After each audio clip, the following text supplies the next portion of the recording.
Hello, I'm back today. I'm a little bit out of practice. I mentioned in my last video that I got super sick and I've basically just been like riding that out. I went from like a cold to a migraine to having my period and like bad cramps.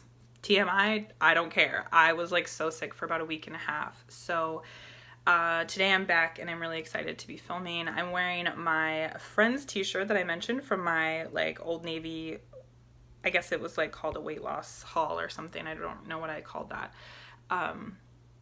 And I really love it. It's like soft and comfy, and this is like exactly what I want to be wearing. So I've got some really good stuff. I'm going to start with makeup. My very favorite thing this month is this Laura Mercier Hydrating Primer.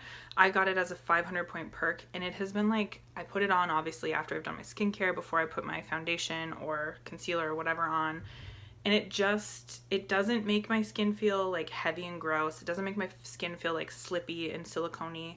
It just makes my skin feel like smooth, and my skin looks better throughout the day, which is exactly what we need in like December, January, February.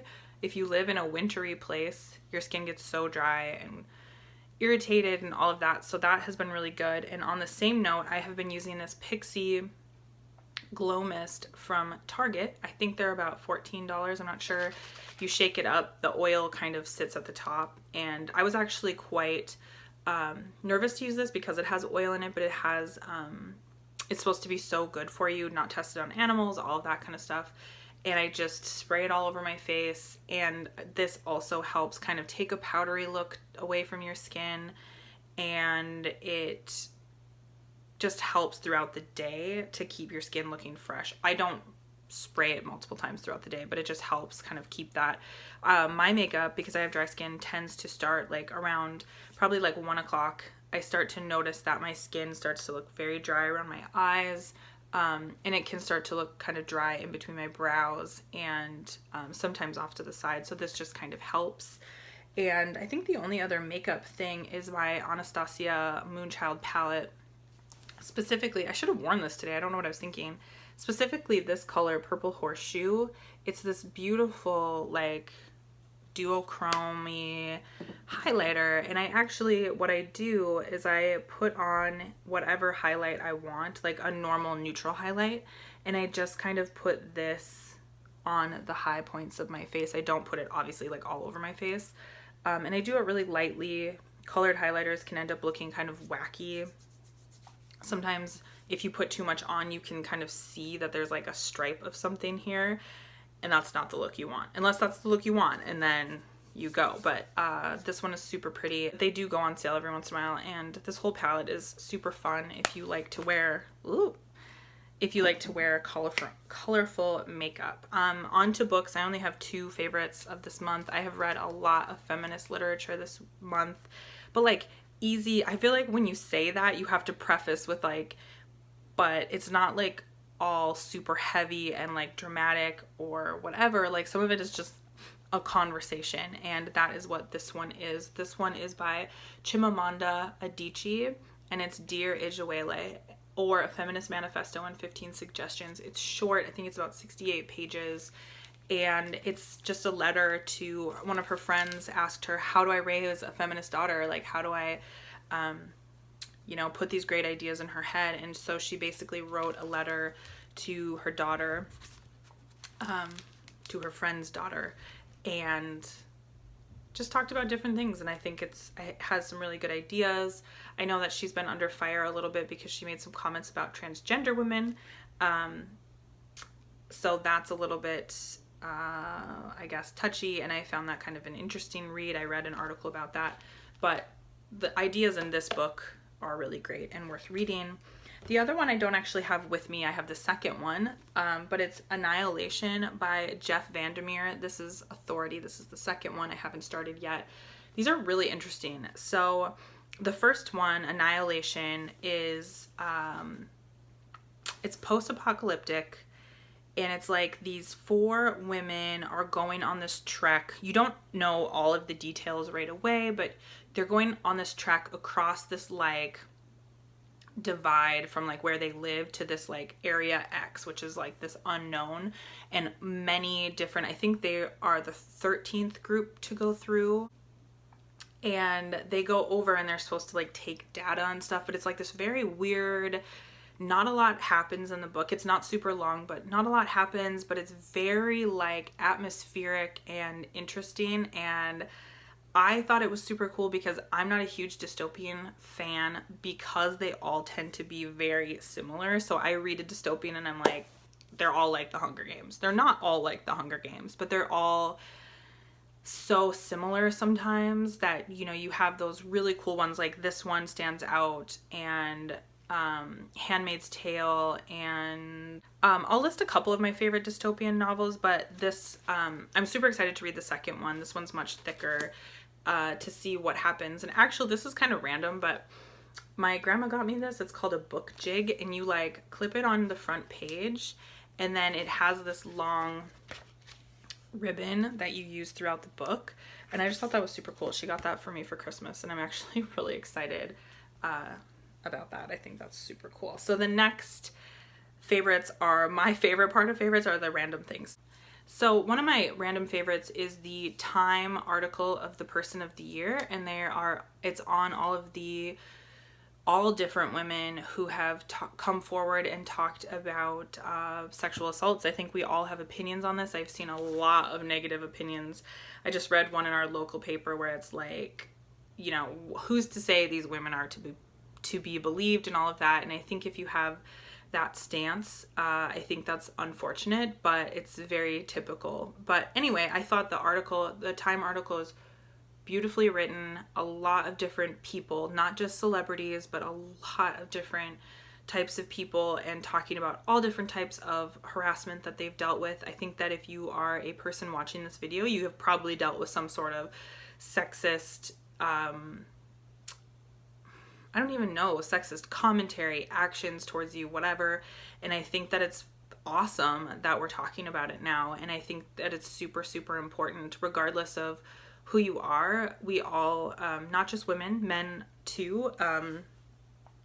I think we need to start addressing that part of our culture, and we need to maybe just start deciding that like other people's bodies and other people's looks and everything are just like not up for commentary. They're just not, like, so leave people alone and stop touching people inappropriately and all of that. So that one is super interesting, but it is long, but it's definitely worth the read.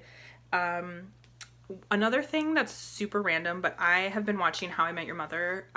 This is my first time rewatching the whole series, and I loved it. First of all, I really liked the ending a lot more this time. I think the execution maybe isn't great, but the ending, so How I Met Your Mother is definitely a favorite this month, but one particular episode was my ultimate favorite because it really made me think. There's an episode that I'll say what it is in the bottom, what it's called.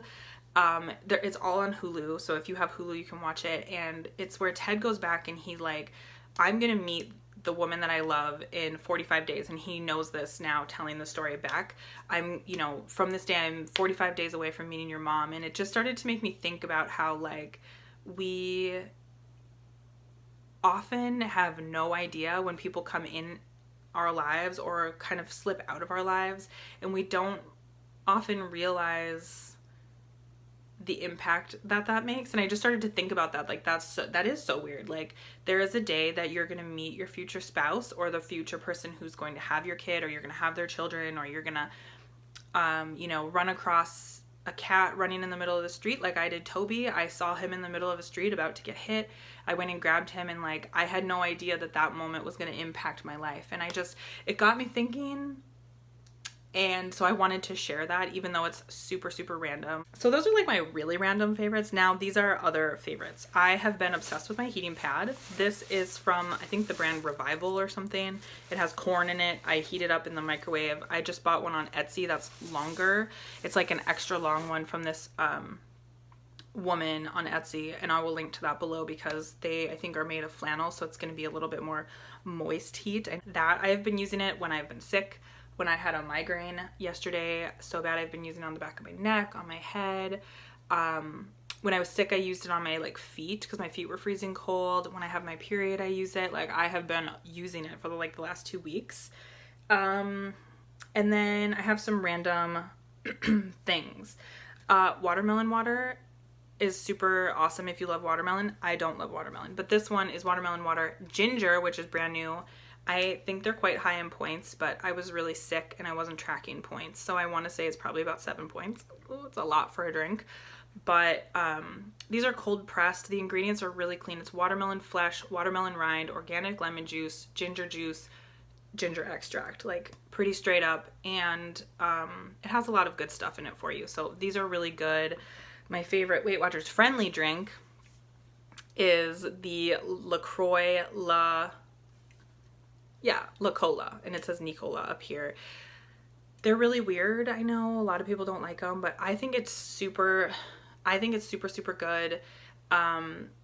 It says carbonated water and it's naturally essenced. I don't know what that means, but it kind of, the first time I drank it, it tasted like a carbonated Tootsie Roll. Now I think it just tastes like an old like RC cola kind of vibe, except with like if you were getting like a fountain soda and it had like too much water in it, that's kind of the vibe it has. I really like them. I've been drinking them every single day. And then 2 quick recipes that I wanted to share. I've been doing bone broth. These Pacific ones are about $2 a piece at my Natural Grocers, and they're 0 points. It's high in protein, 9 grams of protein just in this. And I pour the whole container into just like a little, soup pot or whatever, heat it up with some turmeric, a little bit of salt, pepper, garlic, not a lot of garlic.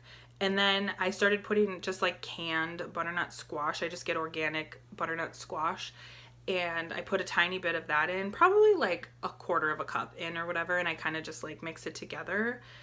And this has been like helping so much. I feel like, you're getting that hot drink when you're sick. Also, when I'm just like hungry, it's a really good kind of snack to have before dinner or after work or whatever. Really nutrient dense and like easy and good for you. And the last favorite is super weird. It is my 2 Smart Point mini banana breads. So I'll put the whole recipe down. This is a mini loaf. It's 3 inches by 5 inches, I think. And I love these. They're so good. They don't have the consistency of banana bread. It has kind of the consistency of bread pudding. So if that doesn't sound appealing, don't make it. But it's super, super good. And actually, I've been making it without the banana and just adding like a half a cup of pumpkin. So it's more of like a pumpkin bread, but it's not sweet. And then I kind of use it, honestly. I've been eating it as like my lunch. When I've been sick and had days off and stuff, I don't eat on the same schedule as I normally do. And this is actually really good, and I feel good about eating it. It's nutrient dense. The only like naughty thing in it would be chocolate chips, and I'm not that fussed about having like 15 chocolate chips max. So it's really good, and you can vary it quite a bit. I think you could make it, with gluten-free oats. You could make it with, today I added squash. I added some of that canned squash that I have open to this one. It has a whole banana in it, so it's going to be plenty sweet. You could obviously, if you don't like bananas or you can't eat them, you can make it, like I said, with pumpkin. You might want to add a sweetener to the pumpkin. I think it's great on its own, and I actually just drizzle some almond butter on it, and that makes it 3 points. I do half a tablespoon of almond butter, but it's so, so good. It's filling, nutrient dense. You could not ask for more. That's my favorites. I talked a lot. My voice is definitely starting to go, but I'm excited because I get to go to the library now. Now that I'm not sick, I can do the things I want to do, and I'm super excited. So I hope you had a really great holiday season, and I hope that your January is starting off really well. I know a lot of people start off with great intentions, and it's such a fun vibe. Even if you don't stick with your New Year's resolutions, it's nice to feel like you can start and be a new you. And I hope that if anybody is just new to watching me or has just started Weight Watchers or anything like that, that some of these things, I think my banana bread, That's a good one. That's a good recipe. It's not mine. I should preface that I got this on Instagram. But I hope that everything is going well for you if you have just started, or if you're just back on track and all of that. I hope it all is going well. So I will talk to you later. I've got to be done rambling. See you later. Have a good day. Bye.